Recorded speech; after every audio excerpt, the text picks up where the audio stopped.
അസ്സലാമു അലൈക്കും. ഇന്നിപ്പോൾ ഞാൻ ഉണ്ടാക്കുന്നത് കുറച്ച് പീയണി വെച്ചിട്ടൊരു പുളിശ്ശേരിയാണ്. ഇൻഷാ അല്ലാഹ് അതെങ്ങനെയാണെന്ന് നമുക്ക് നോക്കാം.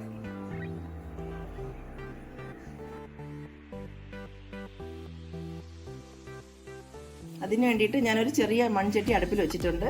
അതിലേക്ക് ആദ്യം നമുക്ക് പീയണി തന്നെ ഇടാം. പീയണിയും 2 പച്ചമുളകും ആ ചട്ടിയിലേക്ക് ഇടാം.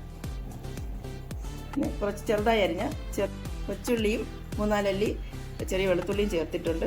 ഇനി അതിലേക്ക് ഒരു കുഞ്ഞ് പീസ് ഇഞ്ചി ചെറുതായി അരിഞ്ഞത്, ആവശ്യത്തിന് ഉപ്പുമിട്ട് മഞ്ഞൾപ്പൊടി,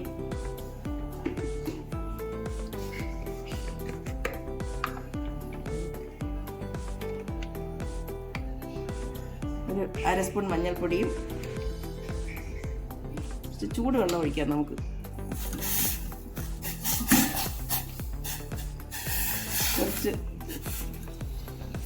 കുറച്ച് ചൂടുവെള്ളം കൂടെ ഒഴിച്ചിട്ട് നമുക്ക് നന്നായിട്ട് വേവിച്ചെടുക്കാം.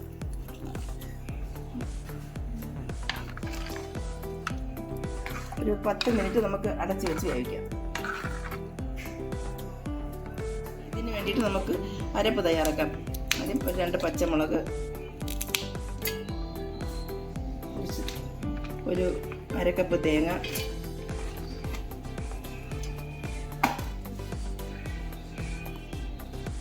ഒരു 1/2 സ്പൂൺ മഞ്ഞൾപ്പൊടി, ഒരു 1/4 സ്പൂൺ ജീരകം, വെളുത്തുള്ളിയും ഇഞ്ചിയും എല്ലാം ഞാൻ അതിൽ പീയണിയുടെ പീസിൽ ചേർത്തിട്ടുള്ളത് കൊണ്ട് ഇതിൽ അതൊന്നും ചേർക്കണ്ട. ഇനി ആവശ്യത്തിന് വെള്ളം ഒഴിച്ച് നമുക്ക് നന്നായിട്ട് അടിച്ചെടുക്കാം.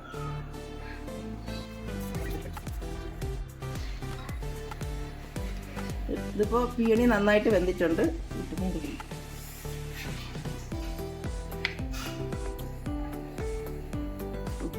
നന്നായിട്ട് വെന്തിട്ടുണ്ട്. ഇനി ഇതിലേക്ക് നമുക്ക് അരപ്പ് ചേർക്കാം.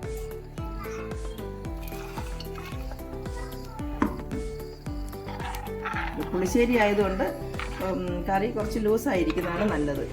ഇനി കുറച്ച് തൈര് കൂടി അടിച്ച് ചേർക്കാം.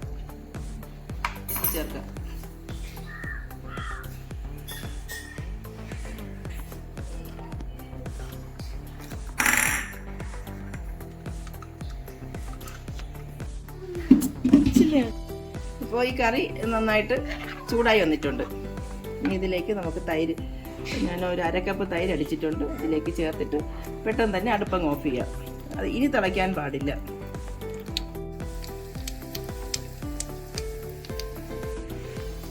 ഇപ്പോൾ കടു തളിച്ചിട്ടുണ്ട്. അതിലേക്ക് അല്പം മുളക് പൊടി. അത് പ്രത്യേകിച്ച് ടേസ്റ്റ് ഒന്നും അല്ല, നമ്മൾ കടു തളിച്ച് ഇതിലോട്ട് ഒഴിക്കുമ്പോൾ ചെറിയൊരു ഭംഗിക്ക് വേണ്ടിയിട്ടാണ്.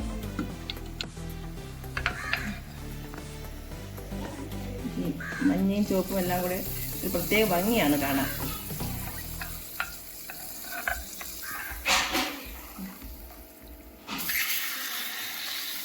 പീയണി പുളിശ്ശേരി നന്നായിട്ട് വെന്തിട്ടുണ്ട്. എല്ലാം അത് കറക്റ്റ് പാകമായിട്ടുണ്ട്. ഇനി എൻ്റെ ഈ ചെറിയൊരു വീഡിയോ ഇഷ്ടമായെങ്കിൽ ഒന്ന് സപ്പോർട്ട് ചെയ്യണേ. Okay, thank you.